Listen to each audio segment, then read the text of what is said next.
Good morning and welcome back to Mobility Matters. I'm your host, Javier Betancourt, Executive Director of the Citizens Independent Transportation Trust, or CITT. Welcome back to the program. So if you tuned in last week, or a couple of weeks ago, I should say, you saw that we celebrated our 100th episode, which was a big deal.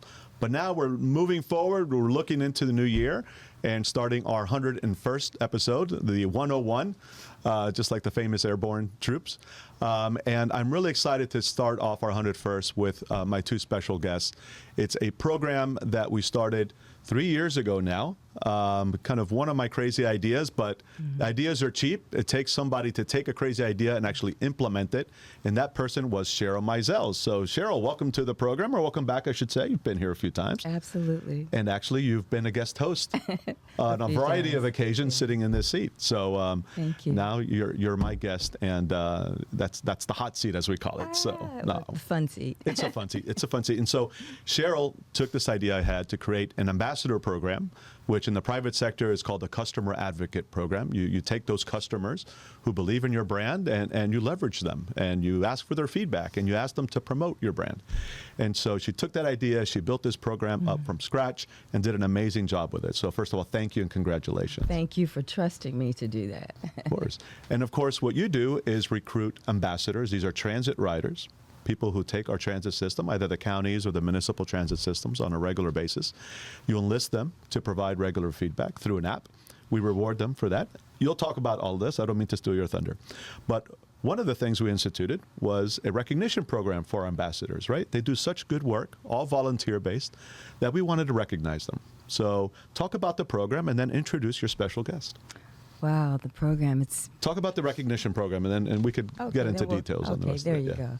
So the recognition program was a huge, important addition to the program because it gave us a chance to have direct contact with the ambassadors.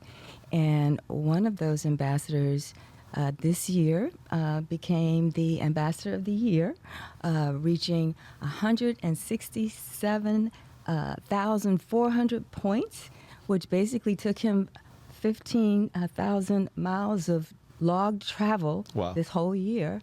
And he was able to get the most points out of all the ambassadors. And so, Theo, Karantsalis, congratulations. We're so proud of the work that you've been doing, you know, going where you don't have to go, but going because you want to go and you want to help out. We appreciate you.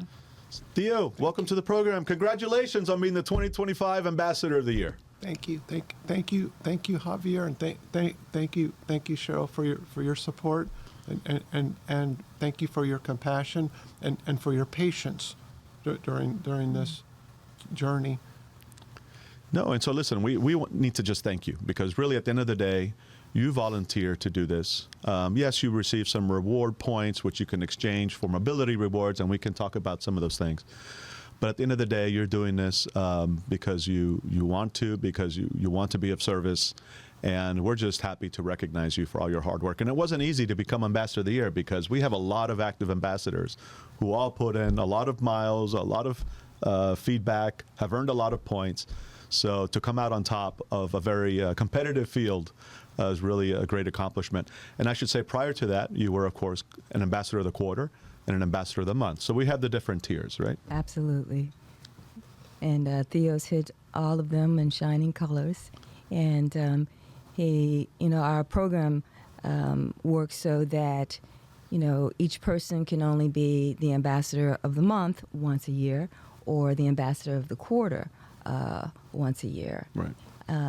But to give others an opportunity. To give others an opportunity, to shine and to show, what they've been doing, and that they really have been consistently working. So, but Theo, consistently, even behind the scenes, I could see if we didn't have those rules that he would have been, winning along. So I could see it was coming. He was, well on his way to be the Ambassador of the Year. But I wouldn't give him a hint. I just wanted him to keep she wouldn't even give me a hint, and I was her boss. I can never keep a secret like Cheryl does. She held this secret from everyone. I imagine from you as well. And even the mayor didn't know when she announced this at yesterday's Ambassador of the Year celebration. She heard of it is when Cheryl handed her that envelope, and she opened opened it up and announced you. So what was that moment like when you heard the mayor of Miami-Dade County announce you as the winner of the Ambassador of the Year? I was very nervous and I was very scared because I'm not. Which is normal, right? Yeah. Sure. Yeah. I mentioned yesterday I'm socially awkward and more reserved now in my latter years, and I think I joked I was happy that Alex was next to me because he's a trauma nurse, and so Alex Montalvo, who incidentally was last year's Yes, Ambassador sir. of the Year and was on this program. Yeah. so then I had I don't generally like being around a lot of people. Yeah. And there were a lot of people. We had a packed room. Yes. And then bright lights. Yeah. And then when you factor in noise, it was overwhelming. But it was bitter. It was bittersweet. The sweet part, thank you, because as I mentioned yesterday, it underscores the importance of loving and serving your neighbor, and what better way to do that than through transit, something that we all depend on. Now, prior to the start of this, you said you might ask me anything. I said I'm open to anything, but one thing I will share with you also. It was a difficult day for me because it's the anniversary of when my mom passed away last Oh, year. gosh. So I brought Sorry. a picture. Oh, nice. That's in, is that the Golden Oh, Gate nice Bridge? tribute. Yeah, and that's me. I think I was 2 or 3. Wow. Oh, And so- you're a cute little guy. That's what you do when you're from San Francisco. You take a picture by the Yeah. By the bridge. But my mom, I Well, just she would be really No, proud no of doubt you. she was looking down at you Yeah. with great pride that day, because right? she instilled in me a sense of service, and I hope volunteer work that I continue to do honors her memory. Well, she did an amazing job raising you. And I'll tell you, you said you were shy and maybe you were nervous, but that didn't come across when you got up on stage and gave your speech. And I think you had the whole place in tears. I mean, it was a very inspiring speech. And Standing ovation. Standing ovation. And listen, you're a great writer, so we should talk about what you do for a living, because not only was it well written, but well delivered. And really, it's because it came from the heart, and that came across. So Thank you. you have nothing to be shy about, my friend. Thank you. Yeah, and I did want him to, all of the ambassadors to be prepared, because some of them are used to speaking and some of Right. them have never spoken in public before. So, It's the number one fear people have. yeah. It's public So- speaking. And that was one of the things I did to, one, find out if the winner would be available for this show this morning. I put it Yeah. out there to find out if they would to prepare, and then secondly, to give them some tips on, how to, deliver an acceptance speech, in 2 or 3 minutes. And so we want our ambassadors to be comfortable if they are, want to step out. We want to be able to, we support them. So Yeah. I just want people to know that these things are happening, but you don't have to do it alone. Just like here, this morning, I'm here with Theo. So, yeah. And so, Theo, not only are you an amazing ambassador, award-winning now, but you're just a fascinating person, and Indeed. you're involved in so many kind of community service endeavors. As I said earlier, you're a great writer. So, tell us about, what you do, both professionally and in some of the kind of community activism you're involved in. Sure. I'm a retired librarian. I worked at the Meek Center Library in Liberty City, and I loved it. From Carroll City, I opened the Opelika branch in 2007. My heart was in Miami Center City. Was in serving the Black community, a community where I felt more at home than any other place in my life. What I do now that I'm retired is I volunteer. I'm very active with the Schizophrenia and Psychosis Action Alliance. I'm a peer advisor. That means I have the lived experience. So I work with people who suffer on that spectrum. I'm also active with NAMI local, and I'm part of a program that reaches out goes to schools to talk to young people about signs of mental illness and what to do in certain circumstances. And then I'm an activist with the Multiple Sclerosis Society, which I also have MS. And Cody. oh, thank you. The county last week they elected me chair of the Cody. So I'm very what is Cody for folks who don't know? the county's commission on disability issues. Wow. Well, congratulations. Thank you. Yes, Yeah. congratulations. So that's my heart. My heart is in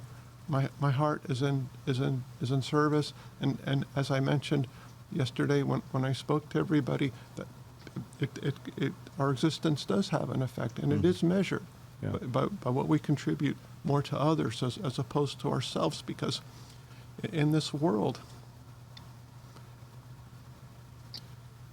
seems to be a lot of focus on the self.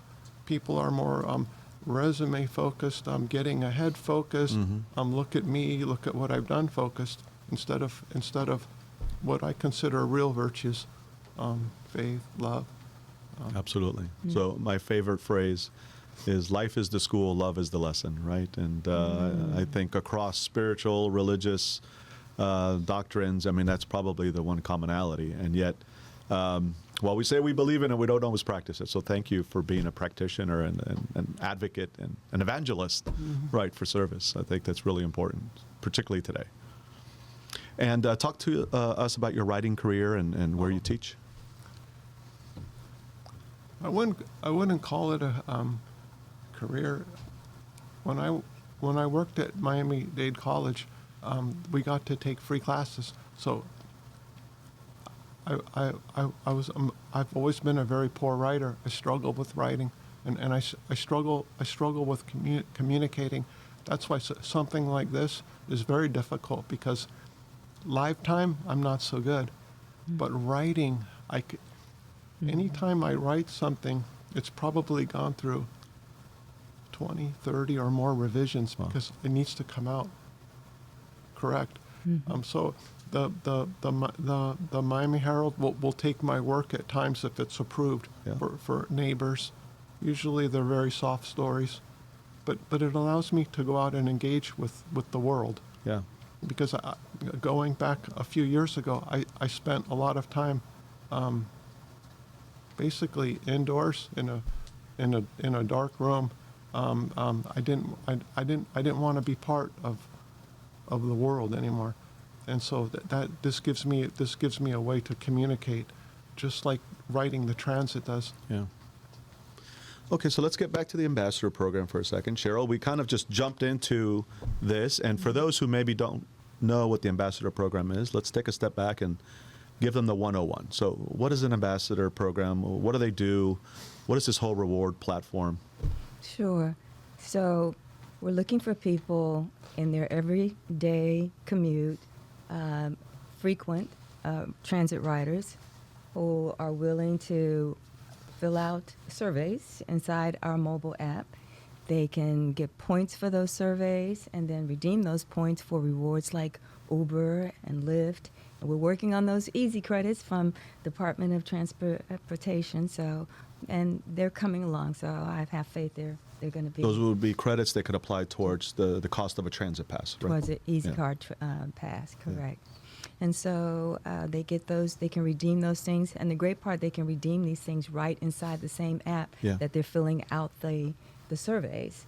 And they can apply those credits to Uber and Lyft right on their phone. So it makes it all, very, all connected and makes it very easy. And then that data is sent over to the Department of Transportation and the municipalities, to their transit areas, so that they can take that data and make improvements to the system. And and as you mentioned, another way we recognize in our trust meetings, the ambassadors come to our trust meetings, and they're recognized in those meetings in a ceremony at the beginning. So anytime you tune into our meetings, you can see an ambassador receiving a certificate or being recognized. And then also we go to the commission for the ambassador of the quarter, to the transportation commission meeting, and then we go to the full commission meeting to present our ambassador of the year. So you're not done yet. You still got a few rounds to go. Theo, I think we're tiring them out, man. This is already back to back, yesterday and today, and not to mention your appearances before our meeting. So You'll have a if you ever little get time. tired of us, you let us know. But it is a robust program, and we do place an emphasis on recognition because that's important. We know to incentivize the ambassadors to continue their work. And our we're going to get 225 different stations, routes, Right. and coverage areas. We're going to get all 225 with at least one ambassador covering each of those areas within the county. And we're a little more than half the way done now. And we have all the major transportation covered. It's the little nooks and crannies like the trolley work that you do, or the Metro Connect is new, so we've got to get those covered, and then the other on-demand service like Freebie. So that's not those, and those are a little bit more micro areas, so it's going to take us a little bit more time to get through, but we're working on that now. Yeah, the program continues to evolve. I think there's so much potential for it.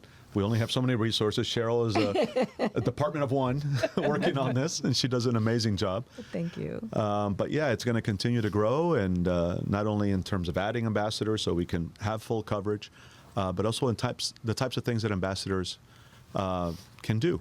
Right? And so one of the other things we ask of you is to help promote our messages, right? We like to get information out to the public so that they know, the latest and greatest with respect to transit and what the CITT is doing. And you get rewarded for points whenever you push out messages as well. We also reward ambassadors for doing focus groups. Right? Which are really handy. And what's been your experience in those components in terms of providing the feedback, pushing out messages, participating in focus groups? Is it seamless? Do you believe it's effective? Like, what are your thoughts on it? I think it's very helpful because, in my case, it gives me direction, and it tells me where you may need more help. For example, when Cheryl said, or at the meeting, we need more focus on trolleys. Then, for example, Dorel, they have 4 trolley systems. I mean, I'm hopping on the yellow, I'm hopping on the blue, there's the green. Yeah. I took my wife, we hopped on the Coral Gables trolley. We rode the new line that just opened, Great. the Southern line. Yeah, to UM, yeah. Exactly.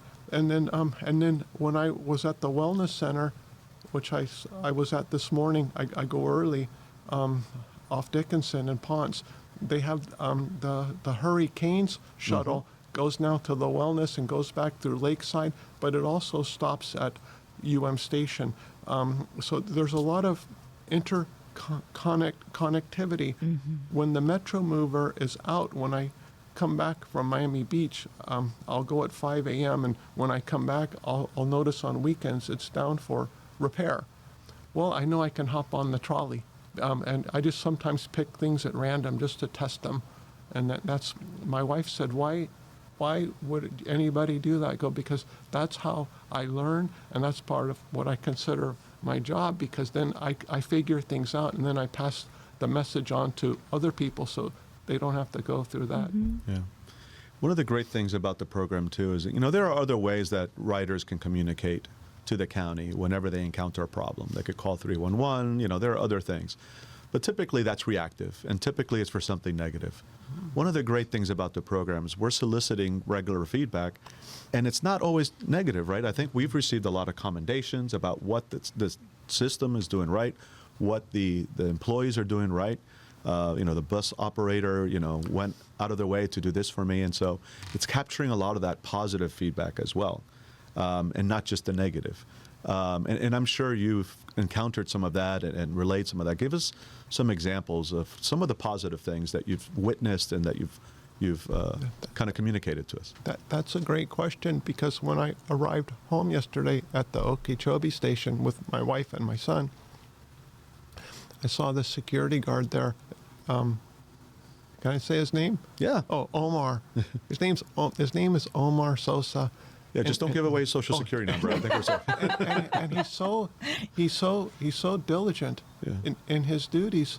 I mean, what I observe him, he's always helping people at the ticket booth, which sometimes is complicated for some folks, with trains, with schedules, etc. He was such a good example. I wrote a letter to his superiors. At first, I sent it to the wrong security, Allied, and they said he doesn't work there. And then he works at Vista. Okay. Anyway, so it goes into his personnel file. Yeah. So that's my way to tell him, thank you. They keep us safe. And the same thing with the drivers that you mentioned. This complementary process, it goes a long way, because sometimes words and putting something forth like that, it can change the person who receives that. Right. Yeah, for sure. I think, again, people, I don't know, it's just natural for humans to only, pick up the phone or write an email when they've had a negative experience. But, most of the time your experience is positive. You just take it for granted. And it doesn't take a lot of effort, to pick up the phone, to write an email, to communicate through the ambassador survey when you have a positive experience, because it does boost morale. It helps that employee, presumably, as they grow in their careers. I think that's what makes it and I think great. it's just good to put positive energy out there in general. There's so much negativity in the world right now. Let's try to be a little more positive. And it comes out, the good part is that they're doing it daily. Yeah. Every time they ride, they're doing, they're filling out these surveys, and that's what, so you get a chance to catch people doing right. Right. So that's why I think the ambassadors are so willing to do that, because, it's just part of it's like keeping a journal. You're doing it every day. It's just not a snapshot in time. This is every day, every year. These ambassadors are filling out these surveys about these experiences, so they get a balance. They don't, they don't just there when the trains are maybe off schedule or things happen, but they get to see the whole picture, and they get to report on the whole picture. Right. So Cheryl, we talked about some of the things that we're working towards, making sure that all the services are covered, getting to around 300 ambassadors, about 2/3 of the way there. In addition to that, what are some of the other things we're working towards? Is there something called a youth ambassador that maybe we're trying to explore? Yes. We want to make sure that when that goes online, that parents as well as the students, the young people, because it will be junior and seniors. That's what we're probably. Because currently we only accept applications 18 and over, right? Right. So yes, that's one addition, another layer that we're looking at. But we want to make sure that that when we bring that aspect onto the program, that that it's going to run relatively smooth without any, everybody's going to be real. We want people to be very comfortable, that their kids are part of, that people are very protective of their kids. There are a lot of sensitivities around that, right? I thought it would be easy. Oh, let's just open it up to kids. But, there are some complicating factors, so we're working towards it. A lot of benefits, too, though, of course. Because, they give you a whole different perspective, and they have different things to say. Sure. Different things are important to them that, maybe not important to adults. But, yeah, that's definitely, one of the things that we're looking at on. And also we're looking at how to bridge the applicant pool with the survey results, so that as we're recognizing slots that aren't covered, that we have a mechanism in place that kind of automatically matches it up for us. Right. So that and that's a great addition to have. Yeah, we should say we've received so many applications, but 500. They're typically the ones that we haven't converted into ambassadors. It's because those routes are already heavily covered, and we don't want to overrepresent one route, one station in the system, throws the results off. And so, unfortunately, we've had a lot of people who have applied and haven't been able to accept them because that route or station is already covered. So I apologize if you've been sitting in that applicant pool and haven't been called. But, there's turnover. Some people kind of leave the program, and then that opens up opportunities for others. And then there's some people who we've approved that don't check their email or their voicemail or their text messages, who are ambassadors who have been approved but just haven't, responded to sign up for their accounts. So there's an onboarding challenge too as well. But the other things that we've looked with that we're doing is like the urgent email alerts. We receive those. We've identified things that are important that need to be addressed immediately, not like emergency immediately, but urgent. For instance, the cold weather. Sean Adgerson, who is been a huge supporter, and shout out to Sean. For sure. He's, I believe, a deputy director there at DTPW over operations and a great partner to us on this program. Absolutely. And thank you, Sean. And Sean has created that direct line, that pathway, of relationships that, start with the ambassadors. They come through me, and then I connect and, and forward on to him those urgent alerts, like it's cold outside and it's cold inside the train. Turn up the AC. Yeah. I mean, and we know that the train is and the buses they're cold even in the summertime, but when they're cold, when they're, when it's winter, those are the things they want to know. Or when it's really, really hot outside and it's really, really hot inside, those are things they want to know that's affecting people, as well as the messaging with down the escalators and elevators.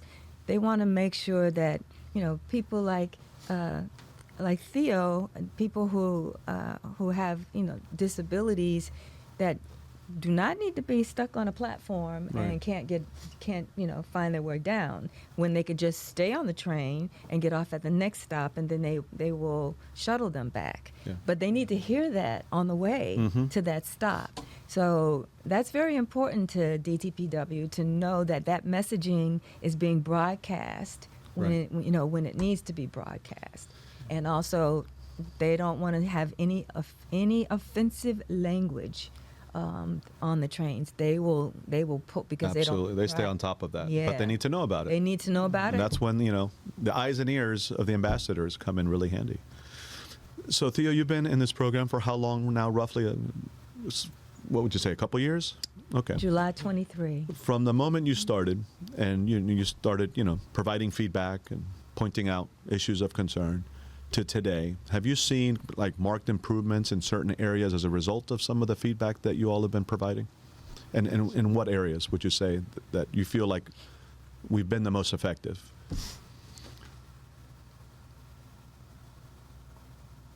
Seating, access, keeping aisles safe, open, and clear, especially in the disabled seating.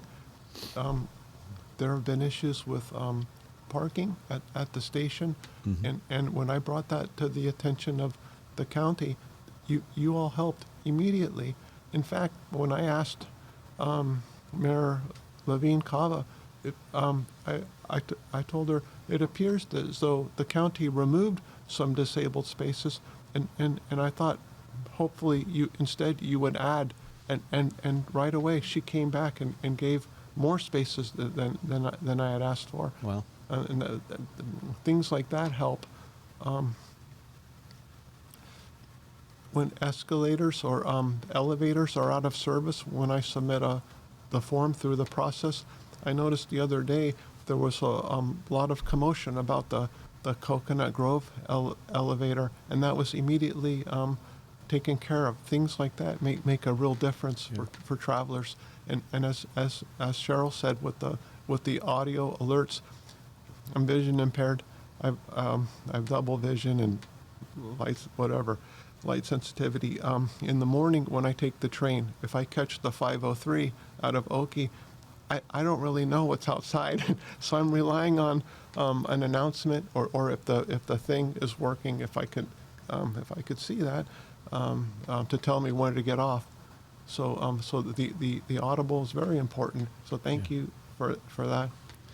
And I have to say, you referenced the mayor. So Mayor Daniela Levinkava has been a huge supporter of this program from the very beginning. She understood it right away. She understood what we were trying to do.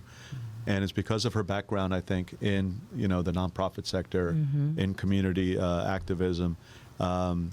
She is all about community engagement. Absolutely. And empowering the people, to make change. And so that's what this program is all about. And she's been such a supporter that she was not only there for the launch, but she makes it a point of coming to each ambassador celebration and announcing the ambassador of the year. And so thank you, Mayor Levinkava, for your support of the program and for your efforts to continue to improve transit, to address what we know are shortcomings. I mean, at the end of the day, transit is complex. It's expensive. The system has aged, and there are a lot of kind of parts that need to be, renewed or fixed or replaced. And so, I think DTPW is doing the best job it can. But obviously, there are issues. We're aware of them. The ambassadors make us aware of them. And the department is doing a great job of trying to fix them. But I know they would ask for patience because some of these things aren't easy to do or certainly not cheap. The mayor also, this year, for the first time, they interviewed ambassadors, a couple of ambassadors. That's right. And quoted them in her State of the County address. Yeah, she even had one stand and recognized us. That was great. Yes. She mentioned that one of them was Kira and also Marla. Yeah. Marla Vinnick and Kira Shakur. But at any rate, one mentioned that they saved 30 minutes off of their trip each way. So that's an hour gained, on the Metro Express ride. And both of them were Metro Express riders. And the other she mentioned that had been riding public transit for 30 years and gave the system an excellent rating for her use of it. So, yeah. Excellent. Now, back to Theo, the Cody. So, first of all, congratulations again on being named chair. I think you're going to be a fantastic leader of that great organization. If people are interested in participating in Cody, learning more about it, if they want to attend a meeting, how do you encourage them to do so? Look on the Miami-Dade County government calendar. Our meetings are generally held once a month. I believe it's the last Tuesday of the month at 10:30 at the 111 building. We want to hear from the public. We want to hear what some of the issues are, because that helps us determine where we need to put our focus. And your focus obviously is much broader than just transit, right? It's anything county related that deals with disability issues. Tell us a little more about what they do, what you do. We've had a lot of concerns with regard to parking, people parking in disabled spaces when they're not supposed to. They may not have a placard, for example, or they may have a placard, but they may have got it. They didn't get it. Miami special, yeah. And so instead, what we did is we invited someone we invited the tax collector, Darian Fernandez, who came to our meeting last week. And so the people who come get to speak with him also. We all get to be informed at once. And then we go from there. So issues that affect. And ultimately, I would imagine you're advising both the administration and the commission on these issues. If laws Correct. need to be updated or policies need to be amended, right? We're just an advisory board. Right. So each of us is appointed by a commissioner. And for example, at the end of every meeting, I'll recap what took place and pass it up so that they're aware.